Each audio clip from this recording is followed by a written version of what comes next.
Hi everyone, welcome to Vinex IAS Academy. This is Chaitanya Rayagada. మనం science and tech current affairs start చేసాం. 2 sessions already complete చేయడం జరిగింది. ఈరోజు నేను మీకు చెప్పబోయేది రిమైనింగ్ స్పేస్ టెక్నాలజీలో ఉన్న కరెంట్ అఫైర్స్, అంటే గ్లోబల్గా లాస్ట్ ఇయర్ ఏం జరిగాయో అది కూడా నేను మీకు చెప్తాను. ఆ తర్వాత అంటే ఇప్పుడు దాకా నేను చెప్పే కరెంట్ అఫైర్స్ అన్నీ కూడా జాన్యువరి 2023 నుంచి డిసెంబర్ 2023 వరకు, అంటే జాన్యువరి 2023 నుంచి డిసెంబర్ 2023 వరకు ఉన్న కరెంట్ అఫైర్స్ మ్యాక్సిమం కవర్ చేయడం జరిగింది. రేపు మ్యాక్సిమం మనం మోస్ట్ ప్రాబబ్లీ స్పేస్లో నాకు తెలిసి మనకి ఈ 3 monthsలో జరిగింది కూడా అందులో ఒకటో రెండో ఈరోజు కవర్ అయిపోతాయి. ఇంకా రిమైనింగ్ ఏమన్నా ఉంటే ఈ 3-4 months జరిగినవి కూడా నేను, అంటే ఏప్రిల్ వరకు ఉన్నవి కూడా నేను కవర్ చేస్తాను. సో మీరు ఇంకెక్కడా కూడా ఏమీ రిఫర్ చేయాల్సిన అవసరం మ్యాక్సిమం ఉండదండి స్పేస్కి సంబంధించి. నేను స్పేసు, డిఫెన్సు, హెల్త్, ఐటీ, ఇంకా ఏమైనా స్పెసిఫిక్గా అదర్ మిస్లీనియస్ ఉన్నా కూడా అన్నీ నేను చేస్తాను. Okay, right. So we are going to start the session. If you like these videos, please like the Vinex IAS Academy sessions and share them, and please subscribe to Vinex IAS Academy channel. Okay, so ఈరోజు నేను మీకు చెప్పబోయే topics ఏంటి అంటే,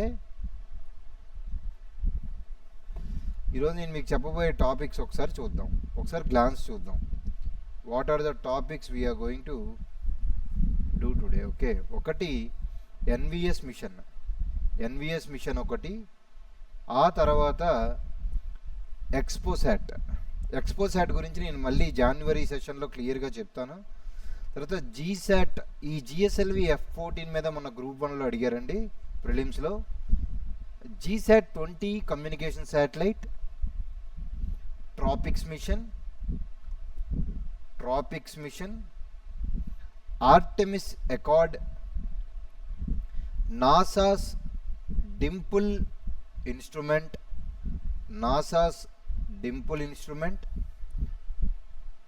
phosphorus on Enceladus, Curiosity rover, Parker solar probe, Jupiter icy moon explorer mission, JUICE mission అంటామండి. Okay, Jupiter icy moons explorer mission, Osiris REX, ఇది ఒక Bennu అనే ఆస్ట్రాయిడ్ని ఎక్స్ప్లోర్ చేసే mission, Calypso science mission and Psyche mission. వీటన్నిటి గురించి కూడా మనం క్లియర్గా ఒకసారి ఫాస్ట్గా రివైజ్ చేయడానికి ట్రై చేద్దాం. ఇందులో ఫస్ట్ వన్ ఏంటి అంటే NVS-1 మిషన్. NVS-1 మిషన్ అనేది, ఒక్క నిమిషం అండి,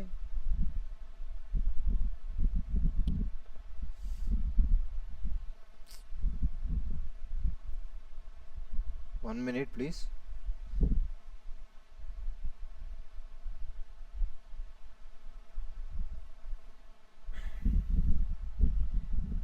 NVS-1 మిషన్ అనేది it is a navigation satellite. ఇదేంటండి, navigation satellite. Okay, this is a navigation satellite. మీకు ఆల్రెడీ తెలుసు IRNSS, దీన్నే నావిక్ అంటాం. దీంట్లో మొత్తం మీకు 7 శాటిలైట్స్ ఉన్నాయి. జియో స్టేషనరీ ఆర్బిట్లో 3, జియో సింక్రోనస్ ఆర్బిట్లో 4 శాటిలైట్స్ ఉన్నాయి. ఇవన్నీ కూడా ఫస్ట్ జనరేషన్ శాటిలైట్స్. సో ఇప్పుడు వీటి క్యాపబిలిటీ పెంచి సెకండ్ జనరేషన్ శాటిలైట్స్ని పంపించబోతున్నారు. ఆ సెకండ్ జనరేషన్ శాటిలైటే NVS-01. ఆ సెకండ్ జనరేషన్ శాటిలైటే మీకు NVS-01 అండి. ఓకే, క్లియర్ అండి, మీకు అర్థమైందా? ఒకసారి చూడండి, NVS-01ని GTO ఆర్బిట్లోకి, జియో ట్రాన్స్ఫర్ ఆర్బిట్లోకి పంపించబోతున్నారు. It is a navigation constellation satellite. Navigation అంటే మనకి పొజిషను, తర్వాత డైరెక్షను, ఇవి చూపించే వాటిని నావిగేషన్ శాటిలైట్స్ అంటాం. So about the second generation satellite. Second generation శాటిలైట్లో NVS-01 the first of ISRO's NVS series of payloads. ఈ NVS-01 అనేది మీకు ఏ లాంచ్ వెహికల్ ద్వారా పంపించారు అంటే GSLV F-14 అనే లాంచ్ వెహికల్ ద్వారా దీన్ని పంపించడం జరిగింది. GSLV F-12, F-14 కాదండి, GSLV F-12. ఈ సంవత్సరమే GSAT-20 అనే అనదర్ కమ్యూనికేషన్ శాటిలైట్ని పంపించారు. అది GSLV F-14 నుంచి పంపించారనమాట. NVS-01 is the first of ISRO's NVS series of payloads and launch vehicle is GSLV F-12.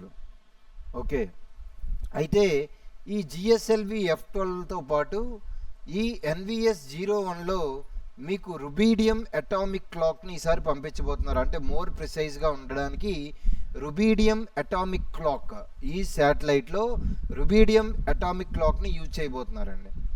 అసలు మెయిన్ మనకి స్టేట్మెంట్ బేసిస్లో అడగడానికి అవకాశం ఉన్నటువంటి NVS-01 గురించి అడగడానికి అవకాశం ఉన్న ఒక స్టేట్మెంట్ ఏంటి అంటే, ఇంతకు ముందు పంపించినటువంటి శాటిలైట్స్ అన్నీ కూడా అంటే IRNSS ఓకే 01 నుంచి ఆల్మోస్ట్ 07 లేదా కొన్ని పని చేయకపోతే మళ్ళీ ఇన్స్టాల్ చేశారు కొన్నిటిని. ఇవన్నీ కూడా మీకు స్టాటిక్ పార్ట్లో మీరు చదువుతారు. L band frequency, Q band frequency, S band, Ka band. So అలాగే ఇంతకు ముందు వరకు పంపించిన శాటిలైట్స్ అన్నీ కూడా L5 బ్యాండు, ఎస్ బ్యాండ్ ఫ్రీక్వెన్సీలో పనిచేస్తాయి. ఇప్పుడు పంపించే ఈ NVS-01 అనే శాటిలైట్ మీకు థర్డ్ ఫ్రీక్వెన్సీ, కొత్త ఫ్రీక్వెన్సీలో పనిచేస్తుంది. అది L1 ఫ్రీక్వెన్సీ అంటాము.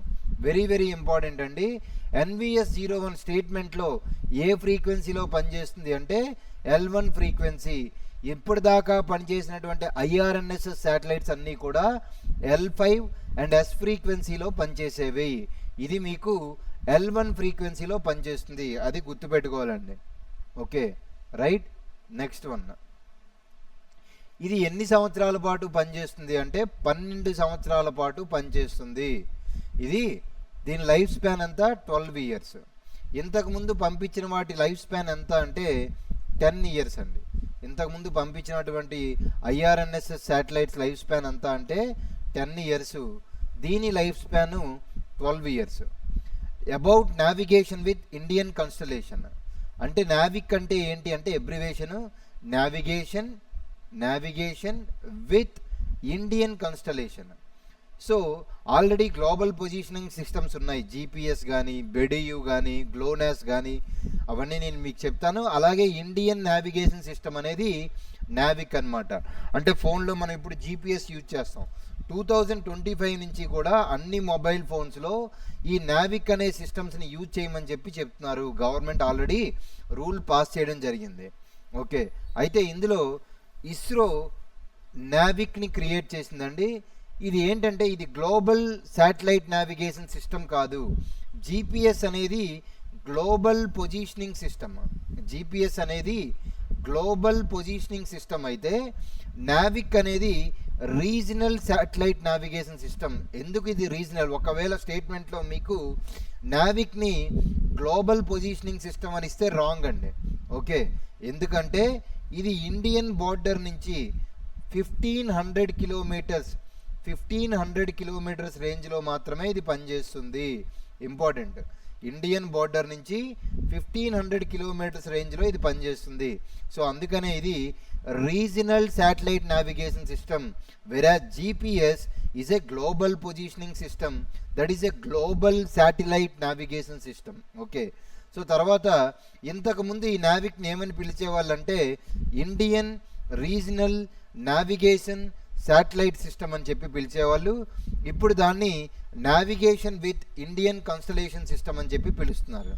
ఓకే, అయితే ఎప్పటిదాకా దీంట్లో IRNSS లేదా నావిక్లో మీకు మొత్తం ఎన్ని శాటిలైట్స్ ఉన్నాయి అంటే 7 శాటిలైట్స్ ఉన్నాయి. 7 శాటిలైట్స్ ఉన్నాయి. ఈ 7 శాటిలైట్స్లో కూడా నేను ఆల్రెడీ మీకు చెప్పాను, 3 satellites are placed in geostationary orbit and 4 satellites are placed in geosynchronous orbit. మీరు రెండింటికి డిఫరెన్స్ స్టాటిక్ పార్ట్లో చూడాలి. How many orbits are there, low earth orbit కానీ, సన్ సింక్రోనస్ పోలార్ ఆర్బిట్ కానీ, జియో స్టేషనరీ ఆర్బిట్ కానీ, geosynchronous orbit కానీ, medium earth orbit కానీ, ఈ ఆర్బిట్స్ అన్నీ మీరు నేర్చుకోవాలి.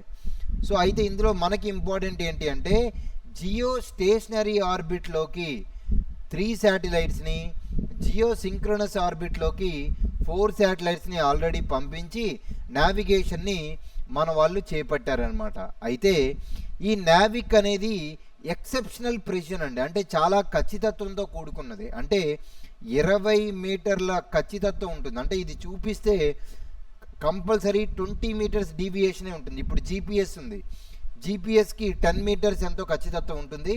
అలాగే మన నావిక్కి 20 మీటర్స్ అనేది యాక్యురసీ ఉంది. టైమింగ్ కూడా 50 నానో సెకండ్స్ యాక్యురసీ ఉందండి. Okay, even major global navigation systems యొక్క అన్నిటి యొక్క పారామీటర్స్ని కూడా ఇది సర్పాస్ చేసింది. ఇది నావిక్కి సంబంధించినటువంటి ఇంపార్టెంట్ విషయం. అసలు నావిక్ ఏమేమి సర్వీస్ని ఆఫర్ చేస్తుంది, నావిక్ అసలు ఏమేమి సర్వీసెస్ని ఆఫర్ చేస్తుంది అనేది ఇంపార్టెంట్.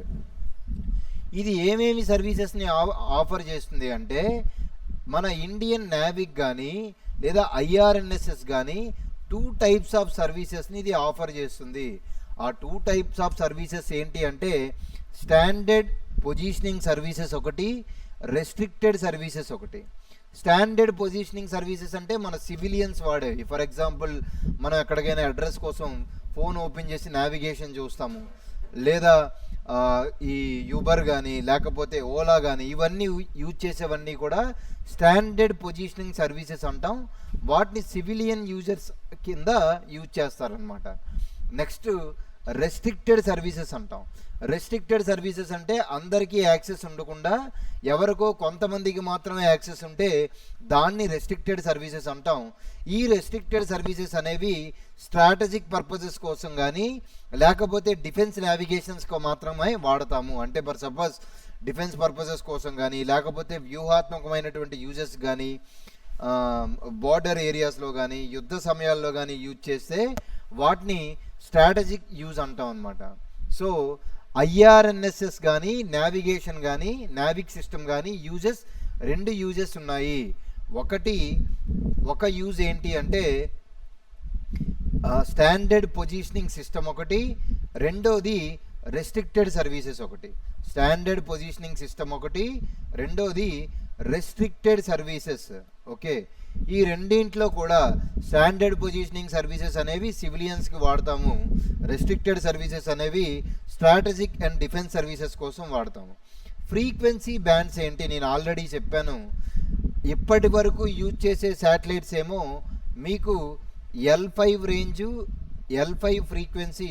ఒక్క నిమిషం అండి, ఇప్పటిదాకా యూజ్ చేసినవన్నీ కూడా మీకు L5 రేంజు, తర్వాత ఎస్ బ్యాండ్లో పనిచేస్తే ఇప్పుడు పంపించేది మీకు L1 రేంజ్లో పనిచేస్తుంది.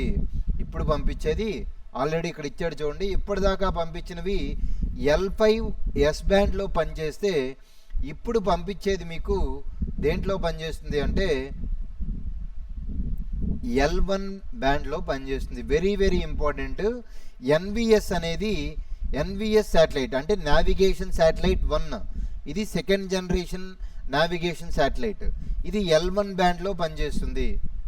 ఆల్రెడీ మనకు తెలుసు 1500 kilometres beyond Indian boundary positioning అంతా కూడా దీంట్లో చేయొచ్చు. దానివల్ల ఆల్ సార్క్ కంట్రీస్ని లేదా సౌత్ ఏషియన్ కంట్రీస్ని మన నావిగేషన్ వాడమని చెప్పి మనం కమర్షియల్ పర్పసెస్గా కూడా యూజ్ చేసుకోవచ్చు.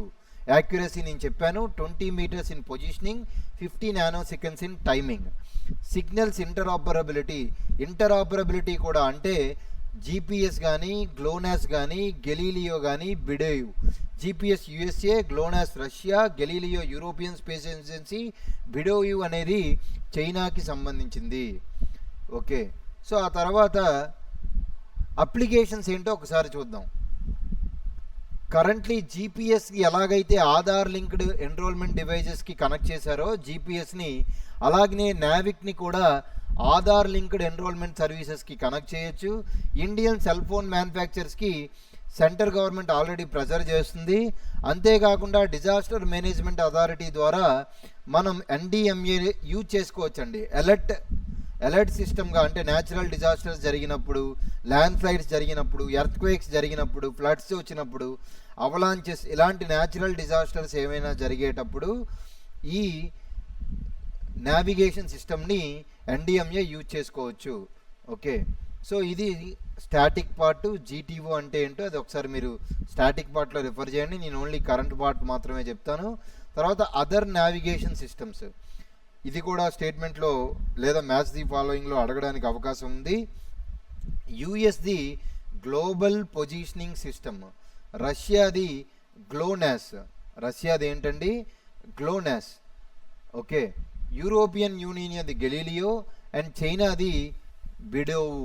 ఓకే, జపాన్ది QZSS అంటాం, అంటే క్వాజీ జెనిత్ శాటిలైట్ సిస్టమ్. జపాన్ది quasi zenith satellite system. So ఇక్కడతో మీకు ఏమైంది అంటే NVS-01 అనే శాటిలైట్ మెషిన్ గురించి మనం చెప్పాము. ఇది నావిగేషన్ శాటిలైట్లో సెకండ్ జనరేషన్ శాటిలైట్. నావిగేషన్ శాటిలైట్లో ఇది సెకండ్ జనరేషన్ శాటిలైట్ అనమాట. అయితే ఇక్కడ మీరు గుర్తుపెట్టుకోవాల్సిన ఇంకొక విషయం ఏంటి అంటే, దీన్ని లాంచ్ చేసిన శాటిలైట్ ఏంటి అంటే GSAT F14 అండి. F14 F12 ఒకసారి చూసుకోండి జాగ్రత్తగా. సో ఇది GSAT F12 అనమాట. ఓకే, GSAT F12, F14 మీకు మళ్ళీ వస్తుందండి. GSAT F12 అనేది దీని launch vehicle, very very important. NVS-01ని దేని ద్వారా లాంచ్ చేసామంటే GSAT F12 ద్వారా లాంచ్ చేయడం జరిగింది. సో దానికి సంబంధించి నేను మీకు అన్నీ కూడా, దాని బ్యాక్గ్రౌండ్ కూడా నేను మీకు చెప్పడం జరిగింది. స్టాటిక్ పార్ట్ కూడా నేను మీకు చెప్పానండి. ఓకే, ఒక్కసారి నెక్స్ట్ మనం ఏం చెప్తాము అంటే, ఇది నెక్స్ట్ టాపిక్ ఎక్స్పోసాట్. ఈ ఎక్స్పోసాట్ నేను స్కిప్ చేస్తున్నాను. ఎందుకు స్కిప్ చేస్తున్నానంటే, ఈ ఎక్స్పోసాట్ అనేది మీకు జాన్యువరి కరెంట్ అఫైర్స్లో మళ్ళీ వస్తుంది, అందుకే నేను స్కిప్ చేస్తున్నాను. బట్ 2 సార్లు వినండి, తప్పే ఉంది. మళ్ళీ ఒకసారి నేను చెప్తాను. ఎక్స్పోసాట్ ఏంటి అంటే ఎక్స్రే పొలారిమీటర్ శాటిలైట్ అంటామండి. ఎక్స్పోసాట్ అంటే ఏంటి అంటే ఎక్స్రే పొలారిమీటర్ శాటిలైట్ని ఎక్స్రే శాటిలైట్ అంటాం. ఓకే, సో ఈ ఎక్స్రే శాటిలైట్ ఏంటి అంటే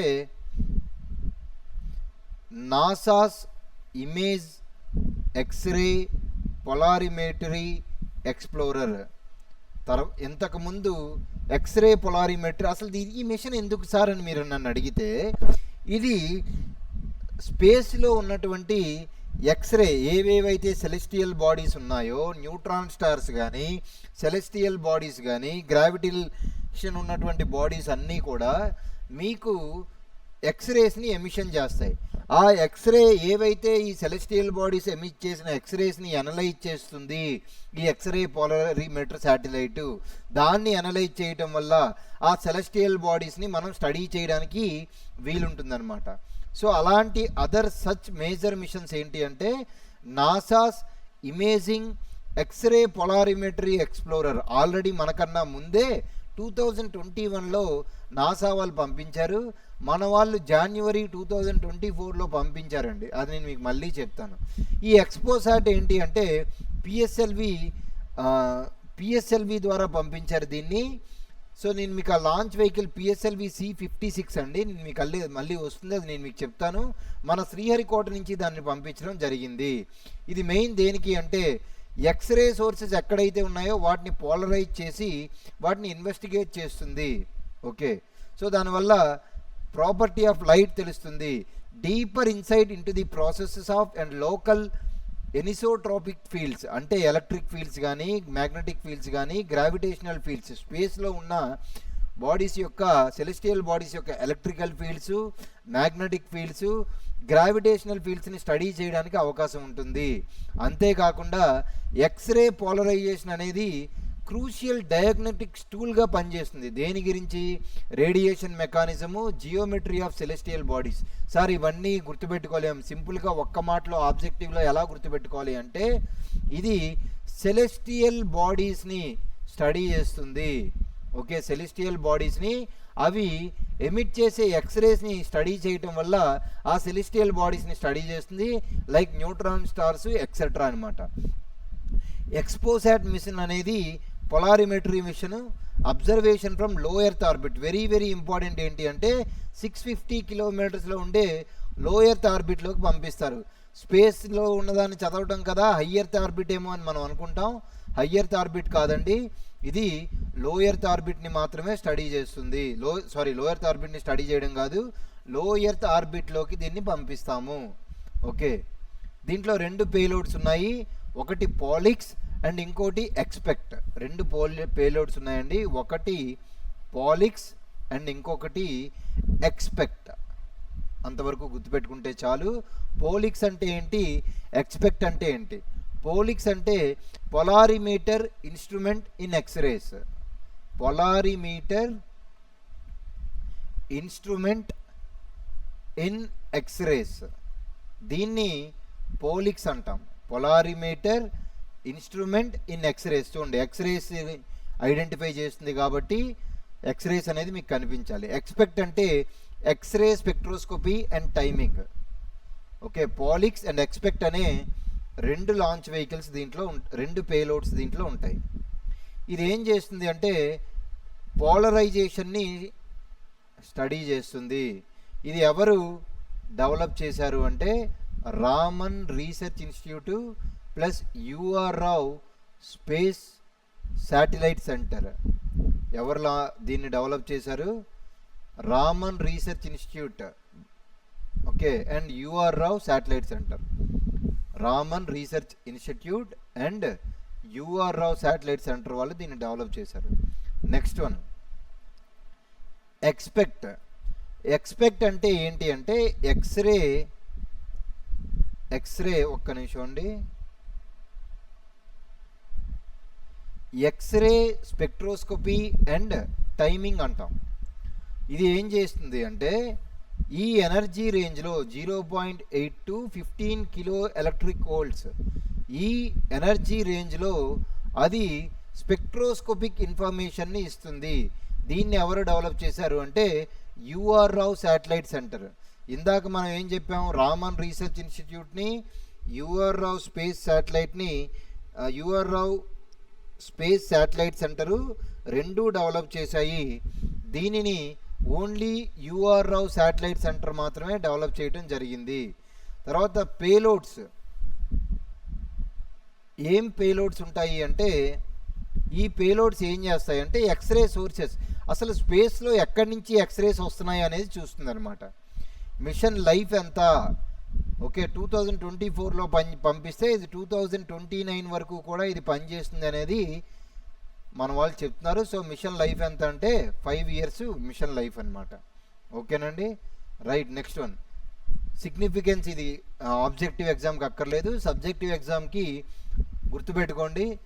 బ్లాక్ హోల్స్ మాస్ని కానీ లేకపోతే బ్లాక్ హోల్స్ స్పిన్ని కానీ తెలుసుకోవడానికి అవకాశం ఉంటుంది.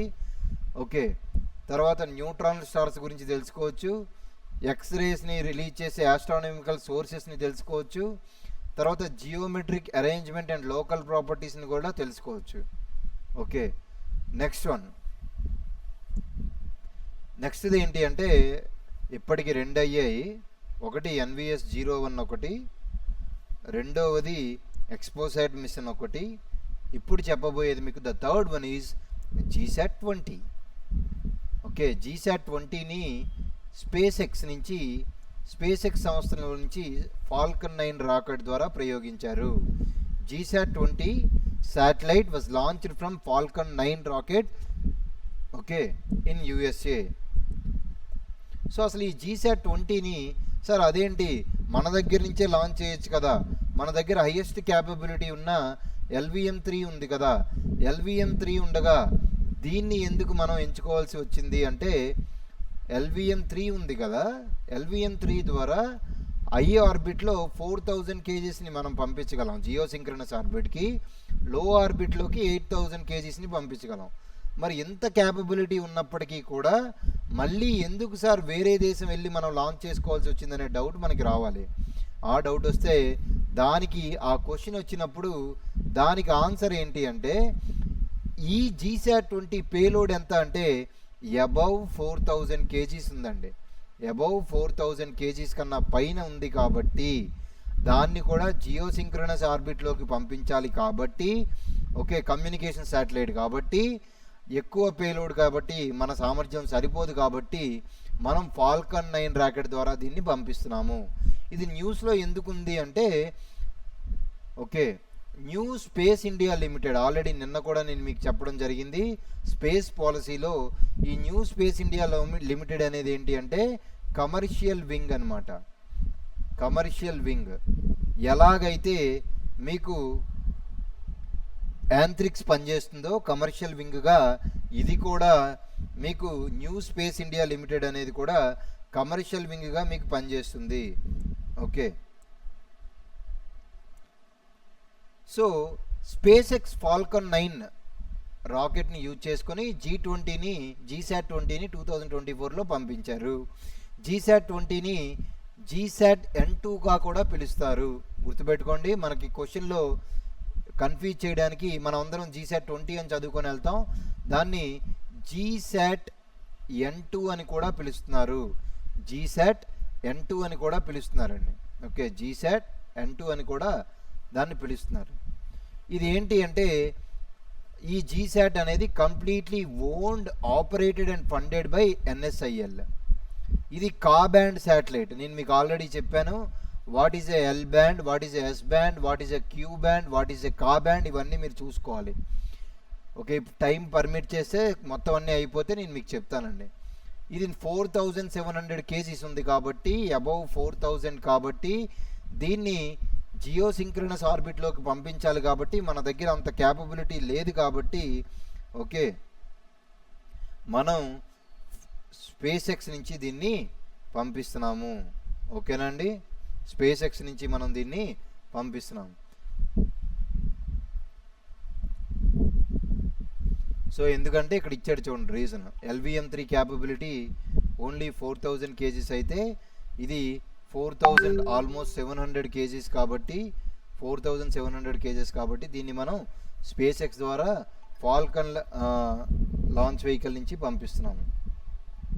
ఓకేనండి, నెక్స్ట్ వన్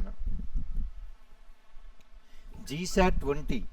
GSAT-20 అనేది demand driven satellite launch facility అండి. NSIL కూడా డిమాండ్ డ్రివెన్ నుంచే ఇక్కడి నుంచి మొత్తం అన్నీ కూడా మిషన్స్ని చేపట్టడం జరుగుతుంది. తర్వాత GSAT-20 అనేది ఇండియా 2020 స్పేస్ సెక్టర్ రిఫార్మ్స్ ద్వారా NSILని కూడా 2020లోనే ఎస్టాబ్లిష్ చేయడం జరిగింది, new space India limited. So అది మీకు GSAT-20కి సంబంధించింది. GSAT-20 దానికి ఉన్న ఇంకో నేమ్ ఏంటి, GSAT-N2. GSAT-N2 అండి. ఓకే, క్లియర్ అండి. Next one, next mission GSLV F-14 INSAT 3DS mission. Okay అండి, GSAT-20 అయిపోయింది. Next one is GSLV F-14 INSAT 3DS mission. Okay, GSLV F-14 and INSAT 3DS mission. ఇక్కడ మీరు గుర్తుపెట్టుకోవాల్సిన విషయం ఏంటంటే ఏ లాంచ్ వెహికల్ టైంలో GSLVని నాటీ బాయ్ అని పిలిచారు అంటే GSLV F-14 INSAT 3DS machine launching టైంలో మన జియోసింక్రనస్ శాటిలైట్ లాంచ్ వెహికల్ని నాటీ బాయ్ అని పిలిచారండి. ఆల్రెడీ మనకు తెలుసు PSLVకి ఉన్న నేమ్ ఏంటి అంటే వర్కింగ్ హార్స్ అంటాం. ఇస్రో యొక్క వర్కింగ్ హార్స్ అని పిలిస్తే GSLVని మన వాళ్ళు ఏమని పిలుస్తున్నారు అంటే నాటీ బాయ్ అని పిలుస్తున్నారు. అసలు ఇది ఎందుకు న్యూస్లో ఉంది, GSLV F-14 లాంచ్ వెహికల్ గురించి తెలుసుకోవాలి. తర్వాత ఇన్సాట్ 3DS మిషన్ ఏంటి, దాని ఆబ్జెక్టివ్స్ ఏంటి, దీని సిగ్నిఫికెన్స్ ఏంటో ఒకసారి మనం చూద్దాం ఫాస్ట్గా. ఓకే, అసలు ఇది ఏంటి అంటే INSAT 3D, INSAT 3DR, INSAT 3DS. అంటే ఇన్సాట్ 3Dలో ఇది థర్డ్ కంటిన్యూస్ శాటిలైట్ అండి. దీన్ని GSLV ద్వారా పంపిస్తున్నాము. దీనికి నాటీ బాయ్ అని పేరు పెట్టారు. ఎందుకు నాటీ బాయ్ అని పేరు పెట్టారంటే 16 సార్లు GSLVని ప్రయోగిస్తే 6 సార్లు అది ఫెయిల్ అయ్యిందండి. ఓకే, 6 సార్లు అది ఫెయిల్ అయింది, 10 సార్లు మాత్రమే సక్సెస్ అయింది. అందుకనే దాన్ని నాటీ బాయ్ అని పిలుస్తారనమాట. GSLV F-14 అనేది 420 టన్స్ వెయిట్ ఉన్నటువంటి లాంచ్ వెహికల్. ఇది 3 stage. Okay, first stage S-139 motor ఉన్నటువంటి సాలిడ్ స్టేజ్ అండి. ఓకే, అంతేకాకుండా దీంట్లో ఎర్త్ స్టోరబుల్ ప్రొపల్లెంట్ స్టేజెస్ అంటాం L-40, అవి లిక్విడ్ ప్రొపల్లెంట్స్ అనమాట. ఓకే, అంతేకాకుండా సెకండ్ స్టేజ్ కూడా మీకు లిక్విడ్ స్టేజ్. థర్డ్ స్టేజ్ అనేది cryogenic stage. Third stage is cryogenic stage. Third stage cryogenic stage. Third stage cryogenic stage అండి. దీంట్లో 15 టన్ ప్రొపల్లెంట్ ఉంటుంది. Okay, liquid oxygen, liquid hydrogen కూడా ఉంటుంది. Liquid oxygen and liquid hydrogen కూడా ఉంటుందండి. Third stage ఏంటి అంటే it is a cryogenic stage with a 15 ton propellant loading, liquid oxygen and liquid hydrogen అనమాట. తర్వాత GSLV F-14 ఇన్సాట్ 3DS గురించి చెప్తే దీని అర్థం ఏంటి అంటే ఇన్సాట్ 3DS శాటిలైట్ అనేది ఏంటి అంటే ఫాలో ఆన్ మిషన్ అండి. దేనికి ఫాలో ఆన్ మిషను? ఇది థర్డ్ జనరేషన్ మెటీరియలాజికల్ శాటిలైట్. ఈరోజు మనం మొత్తం మీకు 3 మిషన్స్ చెప్పాము. ఇందులో NVS-1, ఒక్క నిమిషం అండి, I will change the pen. NVS-1 అనేది మీకు నావిగేషన్ శాటిలైట్. అలాగే ఓకే, GSAT-20 అనేది కమ్యూనికేషన్ శాటిలైట్. అలాగే ఈ GSLV F-14 లేదా ఇన్సాట్ 3DS అనేది మెటీరియలాజికల్ శాటిలైట్. ఆల్రెడీ ఇంతకుముందు మనకి ఇన్సాట్ 3D, ఇన్సాట్ 3DRని పంపించారు. ఇన్సాట్ 3D అండ్ ఇన్సాట్ 3DRని పంపిస్తే GSLV F-14 ద్వారా మన వాళ్ళు ఏం పంపిస్తున్నారంటే ఇన్సాట్ 3DSని పంపిస్తున్నారండి. ఇది this mission is fully funded by ministry of earth sciences. This mission is fully funded. ఈ మిషన్కి ఫండింగ్ అంతా కూడా మినిస్ట్రీ ఆఫ్ ఎర్త్ సైన్సెస్ ఇస్తుందండి. ఓకే, తర్వాత దీని మెయిన్ ఆబ్జెక్టివ్ ఏంటి అంటే మెటీరియలాజికల్ కాబట్టి మెయిన్ ఎన్విరాన్మెంటల్ సంబంధించిన యాక్టివిటీస్ అన్నీ చేస్తుంది. ఓషన్ని అబ్జర్వ్ చేస్తుంది. ఓకే, తర్వాత ట్రోపోస్పియర్ గురించి, అట్మాస్ఫియర్ గురించి కూడా అంచనా వేస్తుంది. అంతేకాకుండా డేటాని కలెక్ట్ చేసి డేటా కలెక్షన్ ప్లాట్ఫామ్స్ని క్రియేట్ చేస్తుంది. ఓకే, నెక్స్ట్ వన్ ఏంటి అంటే ఈ ఇన్సాట్ 3DSకి సంబంధించి at least 4 of the 15 launches using the GSLV so far have been unsuccessful. Okay, అందుకనే దీన్ని నాటీ బాయ్ అంటారని చెప్పాము. అది ఓకే, సిగ్నిఫికెన్స్ GSLV F-14కి సంబంధించి నాటీ బాయ్ అని పిలుస్తున్నారంట. GSLVని నాటీ బాయ్ అని పెట్టి పిలిచారు. నాటీ బాయ్ ఎప్పుడు సక్సెస్ అవుతుందో ఎప్పుడు ఫెయిల్ అవుతుందో తెలియదు, అందుకని నాటీ బాయ్ అని పేరు పెట్టారంట. తర్వాత అదే ఇస్రో యొక్క PSLVని వర్క్ హార్స్ అని పిలుస్తారండి. PSLVని వర్క్ హార్స్ అని పిలుస్తారు.